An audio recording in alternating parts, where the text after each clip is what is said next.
how's everybody doing today? How are you? Good. Eli, I watched the last 3 minutes of that game, and you seemed to be really fired up there at the end. Were you just caught in the moment of the comeback, or were you just mad that the game to your helmet off? A little bit of both. It's an emotional game, from start to finish, and especially at the end. It was an emotional finish, coming down 10 points with, 3-4 minutes left in the game. Emotions are going to be high, and that last play, I was pretty frustrated. They blatantly just ripped my helmet off on the play before, and just not being in there for the last play. It was kind of frustrating, but Nate did a great job in there, going in there, operating the way he needed it to, and getting us that touchdown to win the game.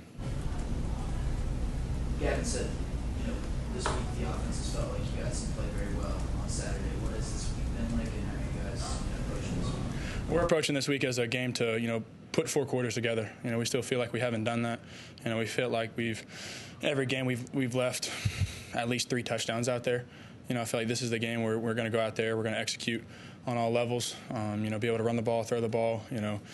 Keep the ball out of the defense's hands. Make sure we're not turning the ball over. Everybody's doing the right thing. Because we're going to need games like that. Later down the season to make sure we win those. What was the conversation with you and Coach Bell like throughout the second half on Saturday? What was he telling you? Just keep trusting everybody, my teammates, trust him as well, and trust myself, my feet, my arm.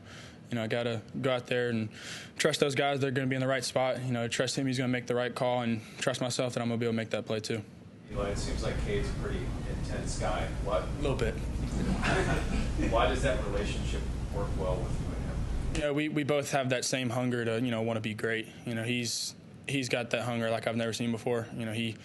He's really, really confident in what he does. He just wants to go out there and, prove everybody wrong that, he's, should be up there with the best, coordinators in the country, and I believe he should be. Do you have a similar thought, like, I want to be up there with the best quarterbacks? Yes, I mean, growing up, everybody wants to be the best quarterback. Everybody wants to prove, people wrong. But like the mindset I have is I want to prove everybody right. All the people, have believed in me since I was little. All the people that have invested time in me. When I got the starting job, when I'm getting all these awards, it's not a relief of like I did something. It's a relief of I proved the guys, and the people that believed in me. I proved them right. Eli, what's going through your mind on that final drive? You guys are set up at the West Virginia 30, and you take off for that big scramble, spin out of the tackle. Just what's going through your mind on that play to get down deep into their territory? My thought was, how the heck was that not a face mask? He grabbed my face mask, twirled me around, and actually helped me, get a little momentum going forward. My mindset that drive was to, get the ball in my guys' hands as quick as I can. I felt like we, were really consistent. I don't know if we had an incomplete pass or a negative play that entire drive. So just, play fast, trust my guys that they're going to be in the right spot, and that's what we did, and we ended up going down there pretty easily and winning the game. You mentioned 4 quarters wanting to put that together, but when it's mattered, when you guys have been up against it, had success, why do you think that is? Because fourth quarter, is a big emphasis here. We get together, even during practice, we kind of schedule a time at the end of practice of it's the fourth quarter, it's the end of practice, It's when everybody's tired, and doesn't really want to be there, but we got to finish, and I feel like the end of practices for us is normally when we play our best, and that shows in the game when we're going out there in the fourth quarter, trusting each other, realize, hey, it's not us that's just tired, it's the other team's tired too, and that's when we can take advantage of them. After playing in the backyard brawl, do you think you truly understand the rivalry as it is today? Oh yes, for sure. It was a lot of fun. It was an intense crowd, intense fans. It was an intense fight, between two really good teams, and it was a lot of fun. Like I said, growing up, I never really heard about the backyard brawl. Being from the South, growing up an LSU fan, you hated Ole Miss, you hated Alabama, you hated all these other teams, but it wasn't a true hatred. Growing up in the tailgates, we'd invite visiting fans, over to eat with us, drink with us, and everything like that, but I heard y'all don't really do that around here. y'all kind of hate each other. So it's definitely different. It was a lot of fun. I'm looking forward to playing in that rivalry for the next couple of years. Eli, getting off that point of finishing strong in the fourth quarter, what can seeing the results are coming from behind you as you guys move on, as the season progresses on? No, it just lets us know that we can make that comeback when we need to. We can. Have that drive when we need it, in big games. We've done it, twice in a row against 2 good opponents, and two really hostile and intense environments. One on the road and one in a big rivalry. If we're gonna, win games, and continue to win games, we need to be able to, come through and at the end of the game, 2-minute drills, stuff like that. I mean, we're like 3 for 3 on 2-minute drills, I think, right now. I mean, that's huge, for an offense for a whole team. It's going to help us win a lot of games. There's a certain urgency, desperation in those moments, right? When you're trying to come back. Do you guys need to have that earlier in the game? Can you play 60 minutes with that much kind of urgency and desperation? That's the goal this weekend. Is to put that 4-quarter game together. Play fast. Play with a lot of intensity. Play like our hair is on fire. Make sure. We're in the right spot, doing the right things, making the big plays when we need to. You had played game college football before this season, but now you got 3 games under your belt. I feel like, did you notice that these teams, West Virginia, maybe they're game planning for you specifically, that they maybe saw some stuff on film that they didn't know before? Yeah, I mean, the coverage that they played, were some coverages that I kind of struggled with against Cincinnati, and we practiced against those pretty much all week when we kind of knew what they were going to come out and try to do. So, I was able to be in the film room with Coach Bell, Coach Klein, all those guys, helping me out with, where I need to be with my eyes, where I need to go with the ball, my footwork and everything, and it really helped me out. Where did that hunger you have, the intensity you have come from? From a family member, from a coach, back in high school or anything? Or just born with it? I mean, being a Holstein, you're born with it, with my family. My pawpaw is the guy that, grew up without shoes to play sports, had to go to the local church to get food and clothes. Could have gone to play sports in college, but couldn't because he had to go back take care of his mom and little sister, stuff like that. My grandpa, the Montgomerys. That's my middle name, so I really appreciate my name. My real name is Elijah Montgomery Holstein. So I got my pawpaw's last name and I got my grandfather's last name. So just having both of their last names in my name is pretty special to me. So I feel like I get to represent them whenever I'm out there. But my grandpa grew up in Missouri. Had to work his tail off, growing up and everything, worked his tail off in the salt mines all up in the Midwest, just providing a better life for his family than he had growing up, so did my pawpaw. Just seeing where they came from and where we are now, the Holstein name, it's pretty cool. I got a text from my dad earlier, talking about how awesome it is to see his dad's, name on, the ACC network, ESPN, stuff like that. It kind of brings a tear to his eye, my eye too, just to see where we are now and where we used to be. Are you still around? My grandfather and pawpaw now. I lost my pawpaw beginning of COVID to a heart attack, and then a year later I lost my grandfather to COVID. Any family members come up for the game on Saturday? Oh, yeah, a lot of my family members. Dad, mom, little sister, older brother, and 2 of my childhood friends, Griffin and Dylan Davis from Orlando, Florida.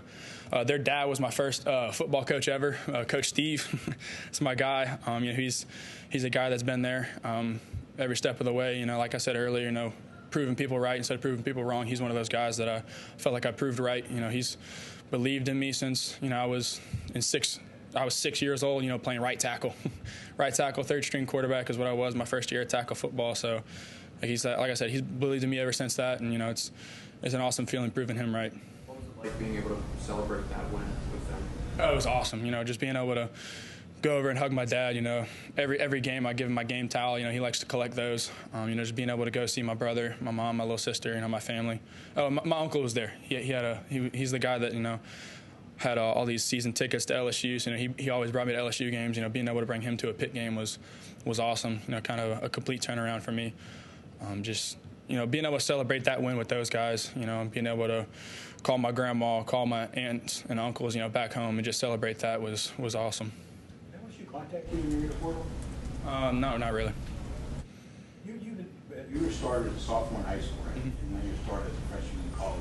How difficult is it to gain a team's trust and respect when you're that young? It can be difficult, but I feel like the easiest way is just, you don't have to be a vocal guy. You just got to be able to go out there and just prove that you're going to work hard no matter the situation. When I first got here, I didn't really talk. You can talk to some guys. I was a quiet guy when I first got here. I felt like I had to earn people's respect before I spoke up and said anything. So I just got in here every day.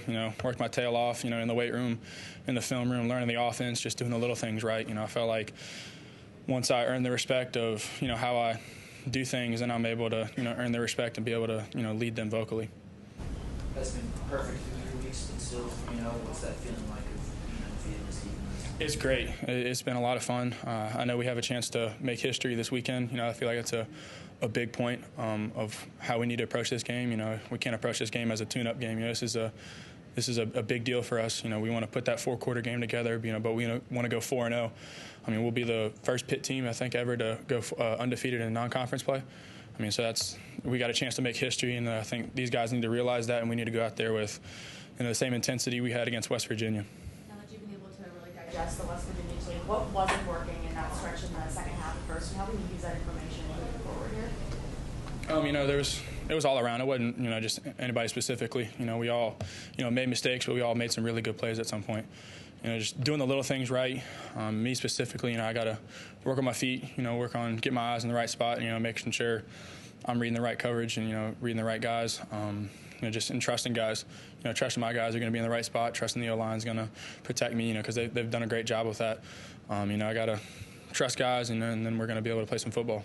You've been able to spread the ball around a lot to a lot of different options, especially those last two drives with Gavin, Konate, Deshaun with the touchdown. I mean, how big has that been to have those type of options, and, you know, more likely that they're not going to get doubled at all? It's awesome. You know, when you got 5-6 receivers you can throw to, you got 2 tight ends you can throw to, you got 2-3 running backs you can throw to out of the backfield. It's huge. It's, you know, like you said, nobody really gets double teamed. You know, everybody's got a chance to win their one-on-one, and we got the guys that can win one-on-one.